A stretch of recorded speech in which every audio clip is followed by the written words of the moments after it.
Sir, जो कल अनुराग जी ने कहा कि ओपीएस के लिए हमारी जो मैनिफेस्टो का इंतज़ार करें, तो उसके बारे में आपका क्या कहना है? देखिए, कर्मचारी हिमाचल प्रदेश के अंदर बहुत जागरूक हैं। मैं जहां हिमाचल प्रदेश में संयुक्त कर्मचारी महासंघ का नेतृत्व कर रहा हूं और जो प्रदेश अध्यक्ष, वहीं हिमाचल प्रदेश की जो शिक्षक है, उसमें हिमाचल राजकीय अध्यापक संघ एक ऐसी संस्था है जो सभी शिक्षकों की एक प्रतिनिधि संस्था है। मैं उसका भी प्रदेश अध्यक्ष हूँ। इस नाते मैं इतना कहना चाहता हूँ कि चुनाव प्रक्रिया आरंभ हो चुकी है और कर्मचारी इस पूरी चुनाव प्रक्रिया में एक धुरी की तरह काम करता है, एक मुख्य भूमिका में होता है और कर्मचारियों का दायित्व रहता है कि हम निष्पक्ष और सही तरीके से चुनाव करवाएं। और उसमें एक बहुत बड़ी भागीदारी कर्मचारियों की, जिसमें शिक्षकों की बहुत ज़्यादा भागीदारी रहती है। अब दूसरी बात यह है कि चुनाव जब होता है, आचार संहिता लगती है, तो कर्मचारियों के ऊपर एक कोड ऑफ कंडक्ट रहता है कि वो किसी भी पार्टी का प्रचार नहीं कर सकता है और हम किसी पॉलिटिकल पार्टी के लिए प्रचार करने के लिए भी कर्मचारी नहीं होता है, क्योंकि कर्मचारी जो होता है वो सरकार का एक अंग होता है, सरकार की मशीनरी होती है, सरकार की जो नीतियाँ होती है उसको ग्रास रूट तक पहुँचाने में अपना अहम योगदान देता है। लेकिन ऐसा भी नहीं है कि कर्मचारी अपनी आवाज़ को नहीं उठा पाए। कर्मचारियों के संगठन बने होते हैं और वो एक डेमोक्रेटिक तरीके से, संवैधानिक तरीके से उनको एक मान्यता होती है। जैसे हिमाचल राज्य का अध्यापक संघ हमारा एक संगठन है, एक संस्था है और हम जो समय समय पर कर्मचारियों के मुद्दे को उठाते रहे सरकार से। और इन 5 सालों में लगातार हम सरकार के समक्ष अपने सारे मुद्दे उठाते रहे और हमने बेखूबी सरकार तक अपना पक्ष रखा। कर्मचारियों की, बच्चों की, समाज की जो ज़रूरतें थी, जो विसंगतियाँ थी, जो उसको कैसे ठीक किया जाए, उसके ऊपर अपने पक्ष रखा। लेकिन दुर्भाग्य इस सरकार का ये है कि जब जिन संगठनों ने, जिन कर्मचारी नेताओं ने अपनी बात को रखने का प्रयास किया, सरकार ने तब उन संगठनों को, उनके नेताओं को, उस लीडरशिप को क्रश करने का काम किया, प्रताड़ित करने का काम किया, बजाय कि उनको वार्ता के लिए बुलाए। हम सरकार को डिमांड चार्टर देते हैं, सरकार बात करने के बजाय जो है वो चार्जशीट बनाती है। मेरी 2-2, 3-3 चार्जशीटें बनी हैं, पता नहीं कितने शो कॉज नोटिस मुझे मिले होंगे।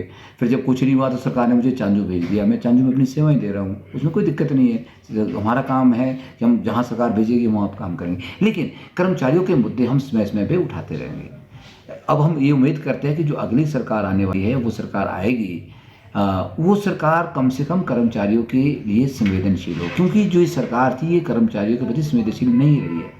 मैंने आपको कहा, जिन्होंने मुद्दे उठाए वो प्रताड़ित किए और सरकार ने एक पैरेलल लॉबी जो है असंवैधानिक लोग खड़े कर दिए, जो संगठन के लोग नहीं थे, उनको आगे लाके वो एक सरकार का उनको पॉपेट बना के एक स्पोक्समैन उनको बना दिया कि वो सरकार की बात करते रहेंगे।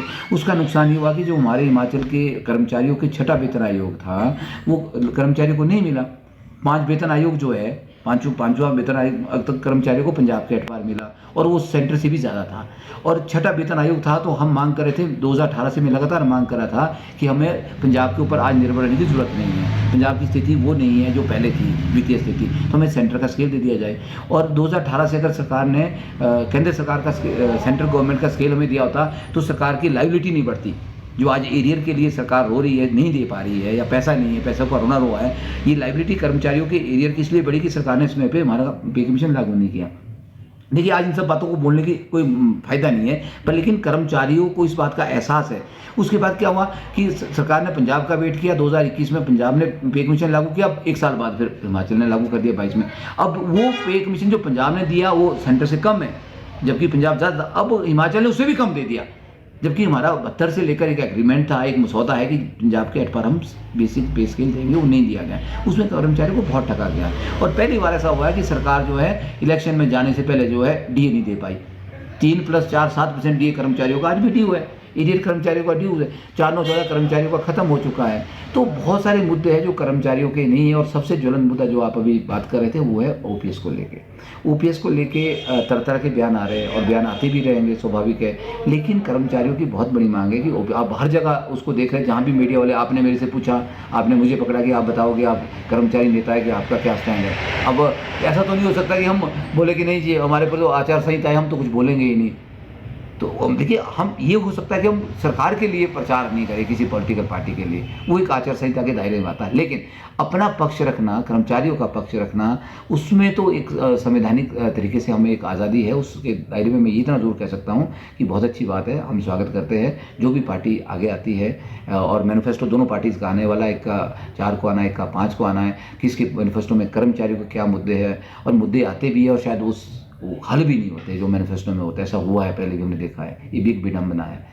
तो जैसा आपने कहा कि भी अनुराग जी ने बोला है, किसी और ने बोला, कोई कर्मचारी नेता भी इस बात को प्रचार कर रहे हैं कि हम जो है ओपीएस लागू हो रही है, भारत सरकार मान गई, बहुत अच्छी, हम स्वागत करते हैं, हम दोनों हाथ से इसको बात को हाथों हाथ लेते हैं। और हम ये, तो जैसा आपने कहा कि भी अनुराग जी ने बोला है, किसी और ने बोला, कोई कर्मचारी नेता भी इस बात को प्रचार कर रहे हैं कि हम जो है ओपीएस लागू हो रही है, भारत सरकार मान गई, बहुत अच्छी, हम स्वागत करते हैं, हम दोनों हाथ से इसको बात को हाथों हाथ लेते हैं। और हम ये भी कहना चाहते हैं, मेरे ख्याल 17-18 सीट्स के अंदर बीजेपी की सरकार है। अगर केंद्रीय नेतृत्व ने, भारत सरकार ने इस बात की हामी भर दी है, हमारे माननीय मुख्यमंत्री, प्रधानमंत्री ने इस बात को एग्री कर दिया है इन प्रिंसिपल, तो हम ये कहते हैं, ये मांग कर रहे हैं साथ में कि इस चुनाव से पहले जो है हिमाचल के चुनाव या गुजरात के चुनाव से पहले बाकी स्टेटों में ओपीएस लागू कर दे बीजेपी। एक विश्वास लोगों का अगर जीतना है, कर्मचारियों का जीतना है, तो इससे मिलता है, यही सबसे बड़ा पैरामीटर्स है। और जिस दिन बाकी स्टेट्स में बीजेपी रनिंग स्टेट्स में लागू हो जाएगी, तो हिमाचल में ऑटोमेटिकली लागू हो जाएगी। और मैं दावे से कहता हूँ, उस स्थिति में हिमाचल में बीजेपी रिपीट हो जाएगी। अन्यथा हिमाचल का कर्मचारी जो है ना, वो बहुत जागरूक है, और हिमाचल की सरकारें कर्मचारियों के इर्द गिर्द घूमती है। मैं ये नहीं कह रहा हूँ कि कर्मचारी किसको वोट देगा, मैं ये भी नहीं कह रहा हूँ, कर्मचारियों से अपील कर रहा हूँ कि आप किसको वोट दें, पर मैं कर्मचारियों से ये जरूर निवेदन करता हूँ कि हमें अपना भविष्य खुद देखना है, हमें पिछली गलतियों से सीखना है कि पीछे क्या हुआ है, इन 5 सालों में क्या हुआ है, पिछले 5 सालों में क्या हुआ है, उससे पीछे क्या हुआ है, किसने क्या दिया, किसने अपने मैनिफेस्टो में जो बातें रखी थी वो कितनी पूरी हुई या नहीं हुई। तो अगर जो कर्मचारी संगठन दबाव डाल रहे थे, उनके ऊपर सरकार ने क्या एक्शन लिया, क्या सरकार ने उन संगठनों से बात की। जैसा मैंने कहा कि भाई, बात करने के बजाय अगर प्रताड़ना का काम हो तो कोई बोलेगा ही नहीं, तो फिर संगठनों का होना ना होना बराबर है, फिर संगठन ऐसे ही खत्म हो गए, जबकि संगठन एक डेमोक्रेटिक तरीके से उसको आज़ादी दी होती है। तो ये चीज़ें तो कर्मचारी देखेगा और देखता रहा है, और यही वजह है कि हिमाचल प्रदेश के अंदर हर 5 साल बाद सत्ता जो है परिवर्तन होता है।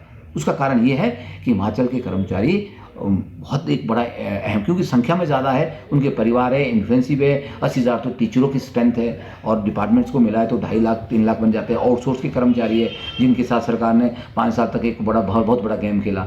35-45 हज़ार के आसपास आउटसोर्स कर्मचारी है, वोकेशनल के और डिपार्टमेंट्स, बहुत सारी एक हिमाचल प्रदेश के अंदर इस तरह का एक सेटअप है जिनके साथ जस्टिस नहीं हुई है। अब वो देखेंगे, जो उनको ठीक लगता है वो अपने हिसाब से करे, पर इतना मैं जरूर कहना चाहता हूँ कि अगर समय चूक जाएंगे, हम भावनाओं में बह जाएंगे, तो आने वाला समय जो है वो सही कर्मचारियों के लिए तो नहीं रहेगा हिमाचल प्रदेश, क्योंकि और इंडस्ट्री हिमाचल प्रदेश के अंदर है भी नहीं है, क्योंकि जो हमारी जनरेशन आएगी उनके लिए और मुश्किल होगा।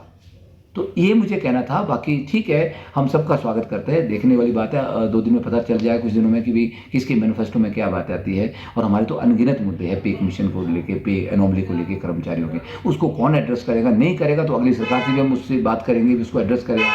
और कर्मचारी संगठनों का तो यही रोल रहता है कि एक प्रेशर ग्रुप तैयार करे, उस प्रेशर ग्रुप के अंदर के लिए ही संगठन।